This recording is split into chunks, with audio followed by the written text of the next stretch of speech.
आज के व्यवस्था संबंधित और सुरक्षा संबंधित सब कुछ, क्योंकि यहाँ बैठे निर्वाचन आयोग की कैसी व्यवस्थाएं रही? हाँ, क्योंकि स्लो मतदान बहुत हो रहा है। अनेक जगह पे भी हम लोग गए हैं, वहाँ पे बहुत स्लो मतदान हो रहा है। काफी लंबी लाइनें लगी हैं। कई लोग तो ऐसे हैं सुबह भी आए थे और दोपहर में भी आए, और वो अभी तक लाइन में ही लगे हैं, उनका मतदान नहीं हो पाया। 100 बूथ क्रमांक 164 165 में चलो ले लो तुम, ले लो जो ले रहे हैं।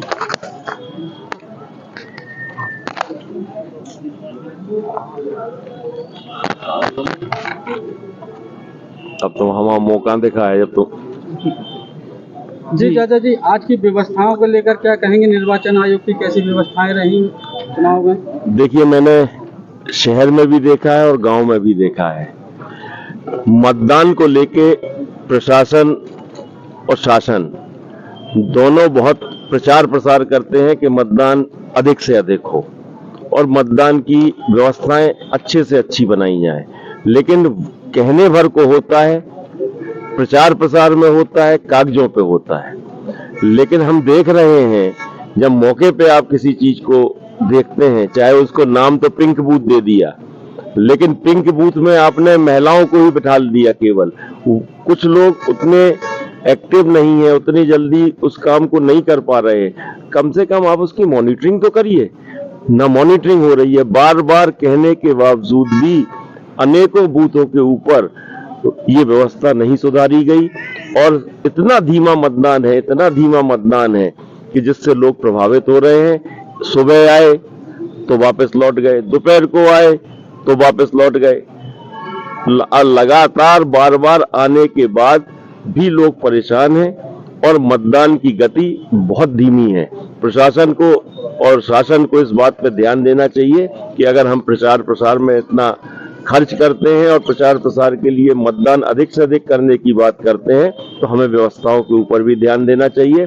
हमें व्यवस्थाएं भी सुधारनी चाहिए और जो आपका एक सिस्टम है कि कंप्लेंट अगर आती है तो फिर कंप्लेंट के ऊपर रिप्लाई कैसे होना है, उसको भी सुधारना चाहिए। मैं अनेक बार कंप्लेंट कर चुका हूं, लेकिन कोई उसका रिप्लाई नहीं मिला और ना ही उसमें कोई सुधार हुआ है। कई जगह पे कई मतदान केंद्र में रैंप की व्यवस्था नहीं है।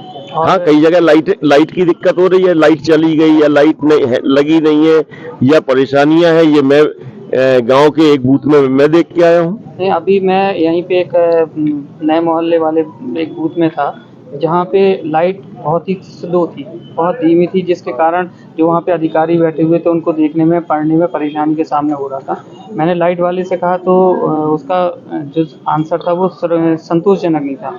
इसके लिए आप क्या कहना चाहते हैं? देखिए, बड़ा स्पष्ट है कि सबसे पहले तो जो पर्ची दी जा रही है, उस पर्ची में जो अक्षर लिखे गए हैं बहुत छोटे और बहुत बारीक हैं, और फिर उसके बाद वहां लाइट की व्यवस्था नहीं होना। कुछ ऐसे अधिकारी या कर्मचारियों की ड्यूटी लगाई गई है जिनकी उम्र काफी है या उनकी नजर में कोई तकलीफ है या कोई दिक्कत है, जिसकी वजह से वो पढ़ नहीं पाते हैं। ये तमाम कारण हैं कि जिनकी वजह से ये व्यवस्थाएं अव्यवस्था में बदल गई है। और हम करना अच्छा चाहते हैं, लेकिन हो गलत रहा है। इसलिए इसमें बहुत सुधार की जरूरत है और प्रशासन को, शासन को इस पर ध्यान देना चाहिए। मतदान केंद्र में ज्यादा से ज्यादा महिलाओं को या महिला अधिकारियों को नियुक्त किया गया है। इससे मतदान बहुत प्रभावित हो रहा है। नहीं, ऐसा नहीं है। देखिए, जो एक्टिव महिलाएं हैं, महिलाएं भी ऐसा नहीं है, वो पुरुषों के बराबर से काम करती हैं और उतना ही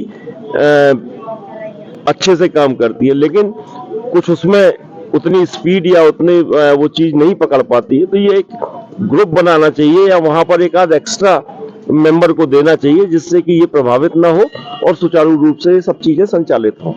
मतदान केंद्र में बहुत सीनियर सिटीजन भी आ रहे हैं जिनको चलने में परेशानी हो रही है, रैंप की व्यवस्था नहीं है, वहाँ पे कोई उनकी सहायता के लिए मौजूद नहीं है। तो ऐसे में प्रशासन को क्या जिम्मेदारी उठानी चाहिए? देखिए, चाहे कुछ भी कहते रहिए, निर्वाचन अपने तरीके से, निर्वाचन आयोग और प्रशासन अपने तरह से चलता है और अब आरोप प्रत्यारोप करने से कोई मतलब नहीं है। मतदान का समय भी निकल गया है।